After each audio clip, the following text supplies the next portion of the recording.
ఎవడైనా మీ అయ్య నీకు ఏమి ఇచ్చిండ్రా అని చెప్పేసి ఒక మాట అంటే నువ్వేం చెప్పాలా? నా అయ్య నాకు కష్టపడి బతకడం నేర్పించాడు, ఎలా సంపాదించుకోవాలో నేర్పించాడు, పక్కోని కడుపు కొట్టి మాత్రం బతకకు అనని అదొక్కటి నాకు నేర్పించాడు, అది నాకు జాలరా భయ్, అంతమించిన ఆస్తి ఏం నాకు లేదు అని డైరెక్ట్ మొహం మీద చెప్పేసేయి మామ. నీ అయ్య నీకు ఏం సంపాదించుండ్రా అన్నప్పుడు ఇదే మాట చెప్పు, అంతే కదా.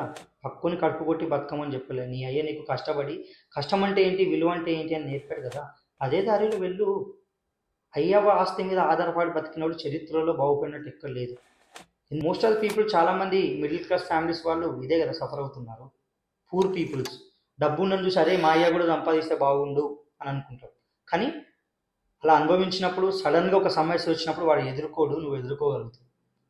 వాడికి నీకున్న తేడా అదే. ఎప్పుడు పేరెంట్స్ని తక్కువ చేసి చూడకండి. వాళ్ళు ఏమి ఇచ్చారు అనేది ఇంపార్టెంట్ కాదు, వాళ్ళు ఏం నేర్పారు అనేది ఇంపార్టెంట్.